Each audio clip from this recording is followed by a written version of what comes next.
পৃথিবীতে যারা সফল হয়, সফল হওয়ার তো অনেক মূল মন্ত্র থাকে, সফল হওয়ার অনেক ওয়ে থাকতে পারে।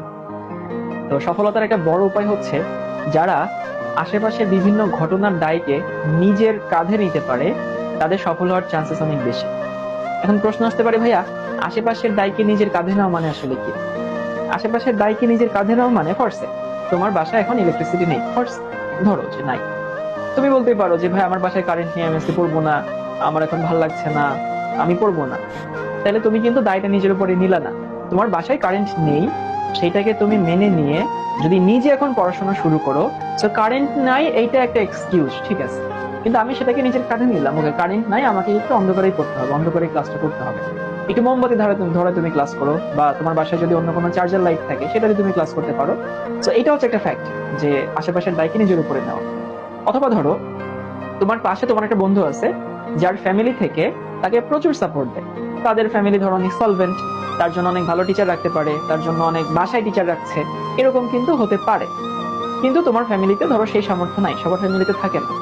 তো তুমি করতেই পারো যে আমার আব্বু আম্মা আমাকে অনেক ভালো টিচার দিচ্ছে না, আমি অনেক ভালো খাবার দাবার খেতে পারছি না, আমি ভালো স্কুলে পড়তে পারছি না, তার মানে আমার পড়াশোনা খারাপ হবে। কিন্তু তুমি যদি সেইটাকে দায়টাকে নিজের উপরে নাও যে হ্যাঁ, আমার আম্মু আমার আব্বু যেহেতু আমাকে ভালো টিচার দিতে পারছে না, সেইটাকে আমি নিজের উপরে নিয়ে আমি একটু বেশি পড়াশোনা করবো, ও যদি 3 ঘন্টা পড়ে আমি 5 ঘন্টা পড়বো। অথবা ধরো যে তোমার আব্বু আম্মু তোমার জন্য অনেক দামি জামা কাপড় দিতে পারছে না, অনেক ভালো খাবার দিতে পারছে না, এরকম হতে পারে। তুমি যদি সেটাকে নিজের কাঁধে নিয়ে তুমি যদি ওইটা মিটিগেট করার জন্য বা ওই জিনিসটাকে তুমি নর্মাল করার জন্য বা ওইটাকে মেটানোর জন্য তুমি যদি আরেকটু ভালো পড়াশোনা করো, দেখবে এই জিনিসটা কিন্তু মেনে নিবে। অথবা ধরো তোমরা যারা অনেকে ঢাকায় থাকো, তো অনেক সময় দেখা যায় আমরা কোথাও দেরি হয়ে গেলে আমরা বলি যে হচ্ছে জ্যামে পড়ে গেছিলাম, জ্যামে আটকে গেছিলাম। এই যে তুমি যখন বলবা কোথাও এক্সকিউজ দিয়ে বলবা যে আমি জ্যামে আটকে গেছিলাম, এর মানে হচ্ছে তুমি কিন্তু দায়টা নিজের উপরে নিচ্ছ না। তুমি তো জানো আসলে ঢাকায় জ্যাম থাকে, তাই না? তো তোমার কি করা উচিত ছিল? তোমার একটু আগে রওনা হওয়া উচিত ছিল, বাসা থেকে একটু আগে বের হয়ে তারপরে তুমি সময় মতো এখানে আসতা। তো তুমি যদি একটু আগে রওনা হইতা, তার মানে কি ঢাকায় যে জ্যাম আছে এটা তুমি জানো, এবং সেইটা মেনে নিয়ে তুমি একটু আগে রওনা হচ্ছ, তার মানে আশেপাশের দায়কে নিজের উপরে নিচ্ছ।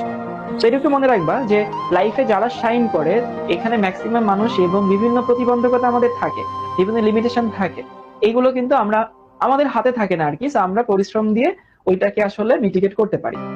আরেকটু কথা তোমাদেরকে বলি যে ধরো পৃথিবীতে মানুষ শাইন করার পেছনে যে কোনো সেক্টরে 4টা প্যারামিটার আছে।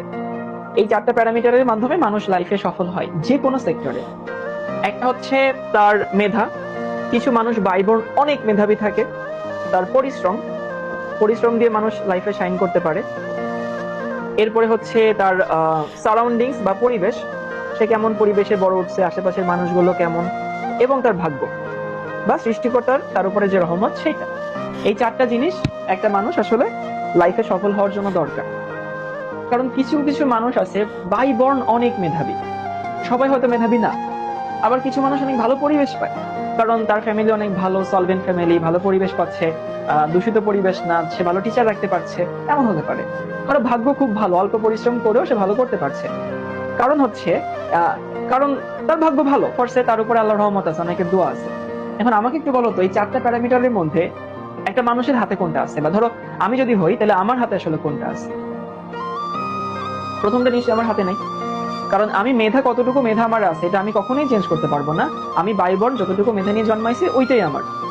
আমি পরিবেশটা চেঞ্জ করতে পারবো না, কারণ আমার আশেপাশে পরিবেশ আমার ফ্যামিলি দিবে, আমার সমাজ দেবে, এখন সেটাও তো আমি চেঞ্জ করতে পারবো না। আমার ভাগ্যটাকেও আমি চেঞ্জ করতে পারবো না। তো আমরা আসলে আমাদের হাতে আছে হচ্ছে এই 2 নাম্বারটা, পরিশ্রম। সেই জন্য কখনো যদি মনে করো যে তোমাকে সাকসেসফুল হতে হবে, যেহেতু এই 3টাও অনেক বড় প্রভাব রাখে, বাট ওই 3টা আমাদের হাতে নাই, আমাদের হাতে আছে পরিশ্রম। তুমি যে কোনো সেক্টর, তুমি পড়াশোনা করো, তুমি বিজনেস করো, তুমি জব করো, তুমি যাই করো, তুমি যদি পরিশ্রম না করো, সেখানে যদি মেহনত না দাও, সেখানে কি তুমি ভালো করবে না? এই যে কিছুক্ষণ আগে কে জানি বললো কেমিস্ট্রি বোরিং, কেমিস্ট্রি বোরিং কিন্তু পড়তে হয়। এই যে বললাম না, তোমাকে আসলে মেনে নিতে হবে কেমিস্ট্রি বোরিং, বাট পড়তে হবে। তোমার কাছে মনে হতে পারে যে হ্যাঁ আমি আহ আমার ফ্যামিলি ভাইয়া ভালো টিচার দিচ্ছেন, আমাকে ভালো টিচার পাচ্ছি না, আমি আমার বন্ধু তো বাসায় টিচার দেখে পড়ে। তো ফ্যাক্ট হচ্ছে তোমাকে মেনে নিয়ে তারপরে পরিশ্রম করতে হবে, এই জিনিসগুলোকে মাথায় রাখবা। সাফল্যের কোনো শর্টকাট নাই, পরিশ্রমের কোনো ওয়ে নাই, ওর কোনো অল্টারনেট নাই। সাফল্য পরিশ্রম দিয়ে আসে। হ্যাঁ, কিছু মানুষের মেধাবী থাকে, এটা খুবই এক্সেপশনাল কেস। কিছু মানুষের পরিবেশ অনেক ভালো থাকে, সেটাও খুবই এক্সেপশনাল কেস। কিছু মানুষের ভাগ্য অনেক ভালো থাকে, সেটাও এক্সেপশনাল কেস। বাট দিন শেষে দেখবা পৃথিবীতে যারা সফল হয়েছে ম্যাক্সিমাম মানুষ আসলে পরিশ্রম ছিল। ওকে।